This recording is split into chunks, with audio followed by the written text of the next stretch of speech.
مع السلامة في أماني شيخنا الله ربي.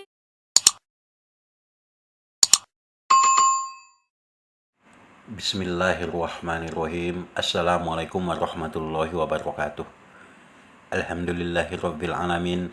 Wassalatu wassalamu ala asyrofil anbiya'i wal mursalin wa ala alihi washabbihi ajmain. Amma ba'd. Sahabat channel berbagi ilmu yang dirahmati Allah.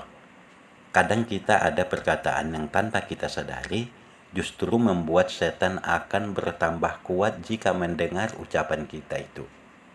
Setan memang kesenangannya adalah menggoda dan menyesatkan manusia agar terjerumus ke dalam lembah dosa. Meski demikian, banyak di antara kita justru memilih searah dengan jalannya setan. Rasulullah Shallallahu Alaihi Wasallam kerap mengingatkan kita sebagai umatnya agar membentengi diri dari godaan setan. Sebab setan tidak akan pernah menyerah untuk menggoda manusia. Tetapi walaupun begitu, kita bisa menghindarinya agar tidak terpengaruh daripada godaan setan. Dan bisa membuat setan itu lemah, yaitu melalui doa-doa maupun amalan-amalan tertentu. Namun ada kadang kondisi yang membuat setan menjadi lebih membesar. Sayangnya hal ini terjadi justru karena kalimat yang kita ucapkan sendiri. Nah, kalimat apakah yang dimaksud? Nah, ini sebagai contoh saja, seperti kalimat-kalimat celakalah setan, setan dah, setan bangsat. Nah, justru kalimat-kalimat tersebut akan membuat setan semakin senang dan semakin membesar. Nah, ternyata kalimat-kalimat seperti itu tidak harus kita ucapkan, supaya setan tidak makin membesar. Hal ini memang sering kita terucap, yaitu saat kondisi yang tidak mengenakan. Terkadang ucapan ini secara refleks ataupun karena kebiasaan yang sudah dilakukan. Perkataan-perkataan seperti tersebut tadi dilarang diucapkan oleh umat Islam.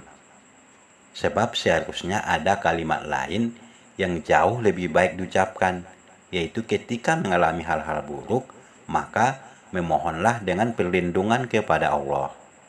Sebagaimana sabda Rasulullah, janganlah kalian mencela setan, akan tetapi berlindunglah kepada Allah dari keburukannya. Hadis riwayat Ad-Darimi dan disahihkan oleh Albani. Pasalnya kalimat-kalimat itu justru hanya akan membuat setan mengalami kekuatan, bukan menjadi lebih lemah. Maka ketika saat diumpat ataupun disalahkan, maka setan justru akan semakin membesar dan semakin kuat karena ucapan-ucapan tersebut. Bahkan tubuhnya bisa berubah hingga sebesar rumah. Nah, lantas bagaimana seharusnya kita bersikap jika mengalami hal-hal buruk?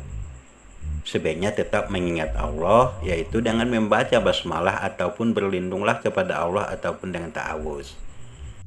Ada suatu riwayat, yaitu Walid Abu Ma'rih berkata bahwa Rasulullah bersabda, seseorang yang pernah naik unta bersama Rasulullah menceritakan, ketika aku dibonceng oleh Nabi Shallallahu Alaihi Wasallam, tiba-tiba untanya tergelincir.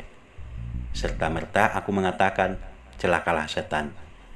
Lalu Rasulullah bersabda, janganlah kamu katakan seperti itu, yaitu celakalah setan.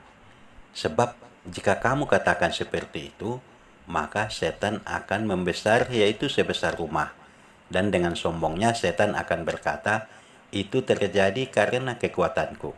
Hadis riwayat Abu Daud. Syekh Salim bin Id al-Hilal, yaitu dalam bukunya berjudul Al-Mana As-Sariyah fi Sahih As-Sunnah An-Nabawiyah menjelaskan jika hadis ini berisi tentang larangan bagi manusia untuk mencela setan.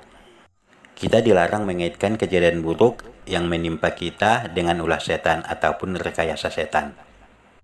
Nah, tentunya juga ketika kita ditimpa musibah, kita dianjurkan untuk membaca Inna lillahi wa inna ilaihi roji'un.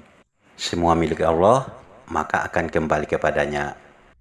Nah, maka mulai sekarang bila kita mempunyai kebiasaan buruk, yaitu bila sedang tertimpa musibah ataupun celaka, sebaiknya kita rubahlah ataupun kita ganti dengan kalimat-kalimat yang memohon perlindungan kepada Allah Subhanahu wa taala.